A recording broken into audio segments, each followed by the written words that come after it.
Craig, you've had a few days on camp with players from the EFL clubs, some of them, and others from the lower age groups. What have you learned and what do you get from a week like this?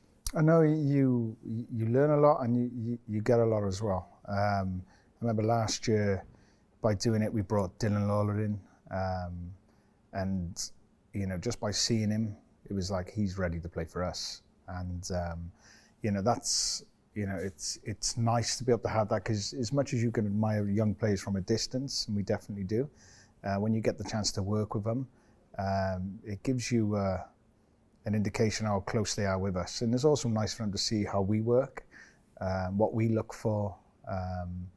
I'm sure it works both ways, but it's definitely been a plus again. One or two of the players who are a little bit on the fringes, we've had one or two really young ones as well. Now we have to manage it because the 19s have a tournament, so we didn't want to pick all the under 19s. We have to be respectful to what they're doing, but we selected one or two we would like to see in certain areas that we're going to need in the next few years. So it's been really good to get to see them, and you always, you leave these type of weeks with a lot of optimism for the future. There's some really good young players coming through, so it's great to be able to get to see them and then get to see us as well. So it's not really something for the immediate future, it's something you see as long-term as well, something that could make an impact in 18 months, 2 years. Like I said, with Dylan came through and he was ready. He was ready now. It was clear. And there's been, I'd like to say there's been one or two, I think, and they're ready now. They can start pushing and they can start being involved in the squads. And there's one or two you look at, like in the next year, 2 years, I believe that player is going to have a really good opportunity of being able to come into this squad and offer us quite a lot. So, it gives you a chance to be able to look at where they are and where you see them and where they're going to be able to come into and at what stage. Has it been good for yourself as well to be out there again, coaching, working with the players after the disappointment of what happened in the qualifiers in March? Yeah, that's nice. It's felt like a lot longer this time, which is normal. I definitely miss day to day. I've never been shy in saying that, but I understand it. This is the role I took.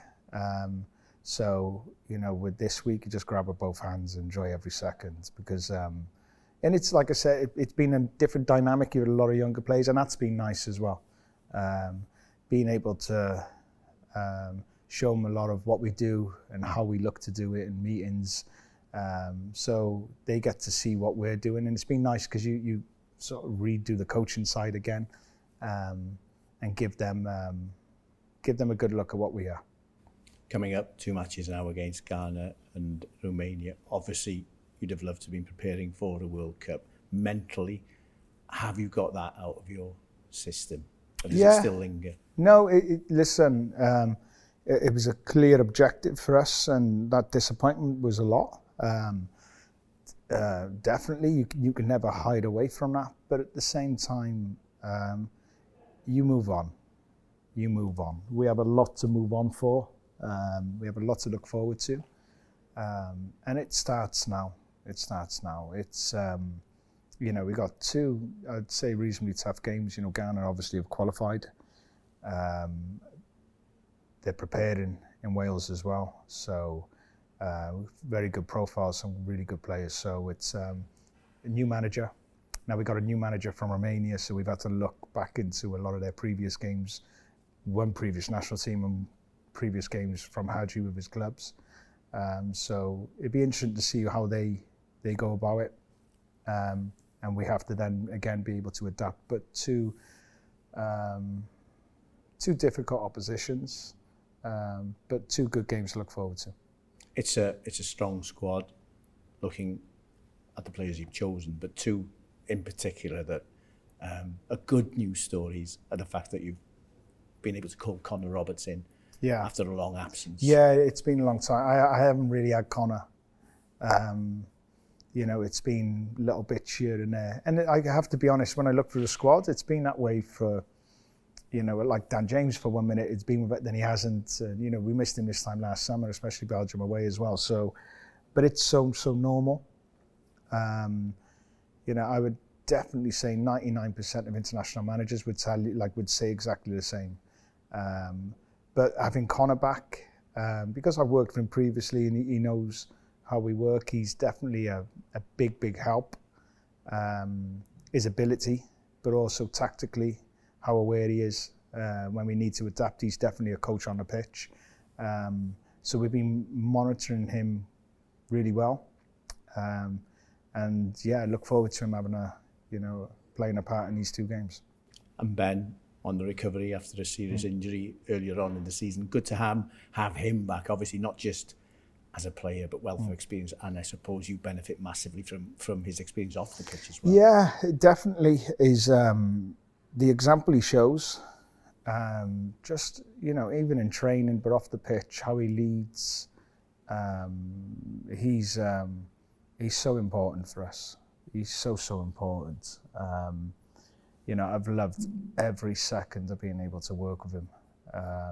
He was a big miss, but that's reality, like I've said. But we'll see where he's at. We monitor him as well, which we have done. We'll see where he can play and what minutes he can play. But just having him in the squad, it's so big. He's, like I said, he's like a coach again. Do you understand what I mean? My messaging becomes so much easier because he's the one taking it onto the pitch. And it's a big help for us as coaches. When you have a player like Ben in your squad, it really makes a big difference. Just touching on the 2 matches, Ghana, Welsh fans will be familiar with the coach. He was the coach when we played Iran in the last World Cup, Carlos Queiroz. He's been around a while, wealth of experience. Yeah. You've always wanted to test yourself against other coaches as well, a wealth of experience, but as an assistant and as a manager of both international and club sides. Yeah, no, as a coach as well, his record in coaching and the clubs he's been at has been impressive. Wealth of knowledge. Yeah, he's coming in new. He's going to have 1 or 2 friendlies leading into this, but actually with, say, players from the Premier League, this is going to be the first time they get to see him, he gets to see them. It'd be interesting to see how he looks to set up from him, which is great for us. But also, to me, it's a part of what we look for is like a different continent of maybe there's something new how they play, different type of profile of players to play up against. It's really important for us. Now, of course, we switched now, we go to Romania, but Romania, we're a team in Bosnia's group. So got to see a lot of Romania. I've seen some very good bits of them, also some so not. But it's a big test because you're going out there. And when I look at it as well, for us to win games, we need to go to these places. And that's a different challenge on its own, which I look forward to. So they're 2 very different challenges, but challenges that can really help us improve, because I see big improvements in the team. We have to improve. I have to improve as a coach. And those 2 factors motivate me a lot. Just to touch on Haji, I think you once said in one of the Q&A sessions we've done about the connection between you and the Welsh football team happening around the 94 qualification under Terry Orrath, when we narrowly missed out, but Haji tormented us on the pitch in both games, and that was an exceptional period for Romanian football. Yeah, incredible period, and they justified it by when they went to the World Cup and the impact they had in the World Cup as well. But also, we can talk about the game at Carfan's back, and how unlucky we were as well. But remember the game in Romania when, I remember watching that, and that's when really Haji first hit me as a profile of a player, and he was incredible. And obviously, his story of what clubs he's been to and how he was able, he was in an era where those number 10s are like left foot Maradona type of players. Haji was like that of the area, a special player, special player who's definitely had a big impact on me growing up. Not him as the player, but that name, Haji, Romania. For what we had to go through. And now he's back there as a coach. So Yeah, very, very interesting time. Even for me, listen, Hadji's a big deal. He's a big deal for me, and he's a big deal for us as Wales. You know, we know this name. So yeah, it'd be nice to be able to come up against him, but also be nice to see what he thinks of us after it as well, and hopefully has a good impression of us after the game as well. Just finally, after the 2 matches, what would be satisfaction for you? Is it performances, results, individual performances? What would satisfy you when you've played the second game against Romania? Performance, individual performances, win. That's it.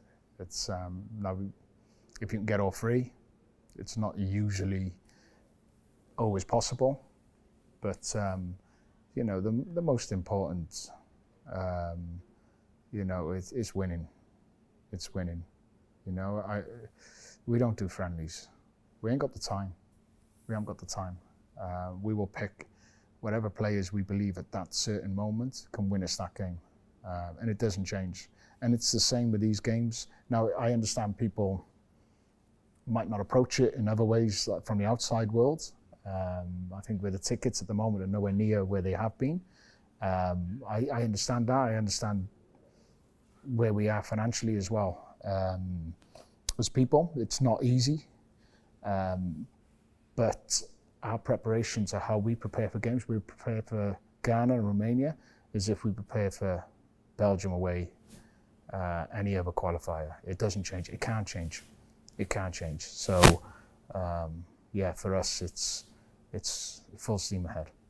So that's the message for the fans, if they can, to come and if support. they can, listen. Yeah. If you can afford to as well. Yeah. You know, you put a lot of money in coming to see us, and you put a lot of money in doing what you have to do day in, day out. So, you know, we're fully aware of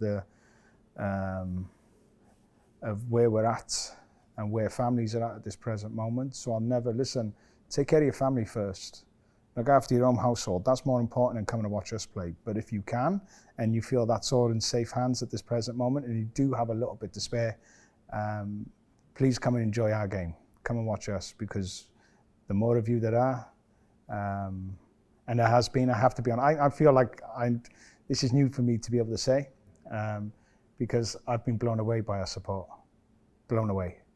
You know, when you take 7,500 to Belgium, you see us in Liechtenstein, you see us in North Macedonia, you see us in Kazakhstan.